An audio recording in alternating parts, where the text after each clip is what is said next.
Daredevil Season 2, Episode 11, 380. Now, we're coming up on the last two episodes of this season, and I think this was a great one to lead into what we should expect for the next two. And based on how it ended, I'm assuming for Season 3, because there is no way that they're going to have whatever's inside this tomb or whatever, the little incubation, the stone incubation chamber, get revealed and come out and it's done in like the next two episodes. Like that would be insane if that happened. And it definitely could, especially when you have Punisher on the case. He could, who knows what he's going to get his hands on. Still haven't seen him with the actual outfit and the skull and everything. So of course he's not dead after that. After the boat explosion, I knew that for sure. But I'm very curious. I don't know what to expect from that. Elektra with her black side, which in the comics she has silver side, which showed up behind Stick. She goes at the very end of this episode, like the last thing, I believe it was the last thing. I'm trying to remember if it was the hand or if it was Elektra going to Stick as the actual last scene, but either the last two scenes, she goes to him and she's ready to take him down. She killed the guys in the car. The guy who was driving actually went to Matt to, I guess, help Stick out, and I guess it's because they feel like she could actually win against Stick, which is very interesting because honestly, when I thought that was happening, I was like, there's no way. Like, I thought she would instantly get killed, but the fact that he went there, it kind of makes me think like he doesn't believe Stick is powerful enough to actually beat Elektra. So I thought that was a very interesting little twist based on the fact that he actually told him that. And I'm like, okay, that really surprised me that they would even have that as a thing where he'd felt the need to warn Matt that something was about to happen. So, based on that guy doing that and like driving all over the place like crazy, it makes me wonder who's actually going to come out on top. Because I always assumed Stick is going to like destroy Elektra, and then they would kind of get into the more mystical stuff with her character, and she would end up coming back to life, maybe next season or something like that. And now it's like, I don't know. She might actually take him down. I'm still very curious. Either way, personally, I don't want Elektra to die. Like, Stick, he was an okay character, but in this episode, like, he was never, like, the coolest, nicest character, and Elektra clearly wasn't that great to Matt either. Like, she did genuinely fall in love with him, but the whole reason they met was solely based on the mission, and she still tried to go through with that mission, which was to try to, take away the side of him that wouldn't kill somebody. So, despite having actually fallen in love with him, she still kind of went about the mission just solely based on the fact that she likes to kill people, and that's kind of her thing. So, but she's also Elektra, who's way more important than Stick. So, there you go. I want her to survive, but we'll see how that plays out. The beginning of the episode, super awesome. We have the hand, then coming into the hospital, just destroying crap. Claire almost gets killed, but the nurse that's with her actually sacrifices herself and gets taken down.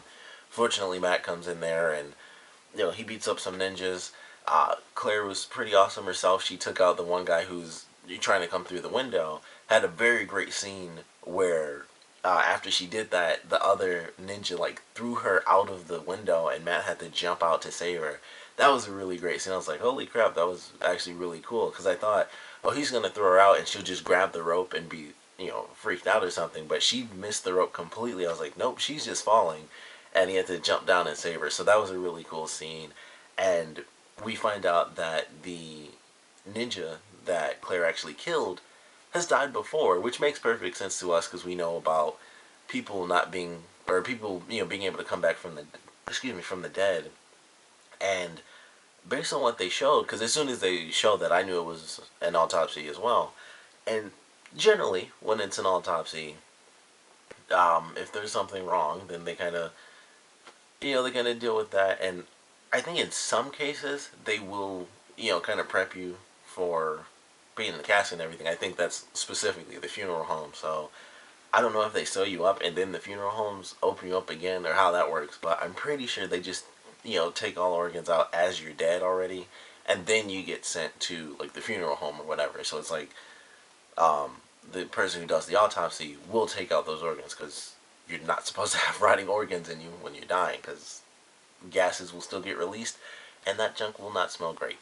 So it made me really curious, since he already had an autopsy, if people's organs just completely return to them, and like just completely get rebuilt inside of their own bodies. But I thought that was very interesting that they showed that Claire actually quits the hospital, which was a huge surprise because I'm like, what are they going to do with her character now? It has me very curious where they're going to take her, because that's been her thing. Even in Jessica Jones, because that's where she showed, when they did the little, I think it was like the last 2 episodes, she's Claire. She's the one who just gets wrapped up with all the superheroes and she's helping everybody. So I'm excited to see where they take her character, because now she's not, Claire the nurse anymore. She's just Claire, and she's going to do whatever. I don't know if I don't know if she'd even have the money to like open up her own little practice or something like that. But I think that would be really awesome if she just had her own thing and she just got people with her. But that surprised me. So she's kind of doing her own thing. I'm sure they'll talk about at least where they might, take her character in the next 2 episodes. But certainly looking forward to it. That really surprised me. So she's headed out of the hospital. Foggy's, he ends up walking out with her. So they're kind of just relaxed a little bit this time around. And Karen had yet another crazy time with Frank in this episode when he kills the 2 guys at the deli, which was a pretty cool scene. A pretty crazy with I think it was the second guy, and after he hit him with the coffee and he grabbed that knife and he just stabbed him. I was like, geez, that's like watching Oz or something crazy like that. It was just like, holy crap. He like took that guy down. He was just stabbing the crap out of him. And so he gets his info that he needs to find the blacksmith, who we find out is officially the person that was, killing off all these people that were related to Frank. So he gets the info. He knows where he has to go. He goes to the pier. And on the other side of things, Matt is trying to get information on the blacksmith as well to figure out where he is. And his lead comes from the blacksmith's competition, who turns out to be Madame Gao. And it would have been anyone in Chinatown working for her, but she's actually still there, which blew my mind. Like, that was really cool to see her in there. And she's like, what made you think I ever even left? So she's in there. She's got her stuff going, and she's, the blacksmith is like her biggest competition, but she is still #1. So I thought that was very cool that Madame Gao showed up. No crazy, super fighting moves or anything like that in this episode. She was just, being calm. She was painting on the kite and everything. And, she gives Matt the information, like, at the pier. That's pretty much all she had. But they both, of course, show up. Frank's taking guys down left and right. He was just shooting people. They showed him kill, like, one actual person. And after that, like, he took out, I don't know how many people, because Matt heard the gunshots from really far away. But he killed, like, a couple of people. But we only got to see him shoot, like, that last guy that was on the walkie-talkie. So goes in, he thinks he found this guy, and of course Matt tells him like he's not the one. And that led to some interesting stuff where Matt's like, maybe this one time we really do have to kill someone. It might not work my way. And Frank's like it doesn't work one time. Like, you do it and that's it. You keep going. So it was interesting when he chose to save him. He was like, if they shoot up this boat, we'll die, it'll explode. And he's like, we gotta get out of here. And Frank basically saved him. Like, he tosses him off the boat. I'm guessing his plan was to fake his death anyway. To like, oh, it's a huge explosion. Frank is dead now, and now he can kind of, be, really, really under the radar because everyone just assumed that he died on the boat. So I'm sure next time we see him, he'll have the skull and everything, which I'm really looking forward to seeing. But it was kind of cool. He knocks Matt off the boat, and he's somehow he survived that big explosion. I think, oddly enough, all those guys actually got taken out by the explosion as well. I think when they blew up the boat, they all got knocked out too. So I thought that was pretty funny, because at first I thought that Frank, he made it off the boat and they just, kind of skipped scenes and he killed all those guys.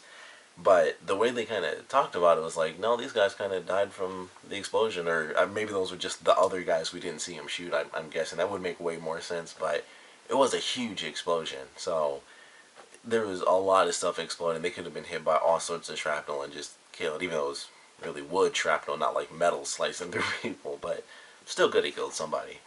But Frank's out there in the wind. We'll still see him, of course. Definitely looking forward to these last 2 episodes. Hopefully I can watch them tonight, even though I haven't been able to upload anything, because Where I was at before when I was recording was at my girlfriend's, and I can't watch anything if I'm uploading anything, so I just recorded everything at once. And my plan was to upload it all tonight, and I finally got here. I'm back at home, and it's like the internet sucks so bad I can't even watch the last two episodes, so I might not get to watch them until tomorrow, which is going to be Monday, and I'm not 100% sure when these will end up getting uploaded. I only got to upload the first three, and that was because I ended up going to school, and that was on Friday. So all Saturday was like I was just recording. I was like, I can't upload anything because I'll have to stop watching the episode. So it's and I'd rather do that. I'd rather watch them and just know I can upload on Monday anyway than wait and then I just have to wait to see the ending, which I still have to because internet sucks here. But I'm gonna try to watch them really, really late tonight when everyone's asleep and nothing else is on.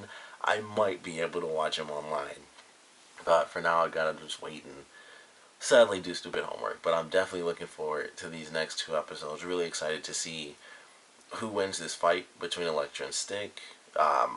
What in the world Matt's gonna do? What happens when Frank decides to return? And who this Blacksmith character is really gonna be? Because I'm curious at this point if because based on how they did it, the Blacksmith really isn't anyone that's even remotely related to the Hand. But it would be very interesting if that is how it turned out being. Like they were somehow related to the Hand. Like maybe at least that person's related to the Hand, but he hires like all just a bunch of American guys, and it kind of throws things off where it's like, oh, that's one of our aspects. But I feel like it's based on how they've shown things. It's very separated. It's not going to end up being anyone that knows the Hand or is even associated with them. But either way, I'm looking forward to it. Definitely want to know what you guys thought about this episode. So please comment below. Let me know your favorite parts, your least favorite parts.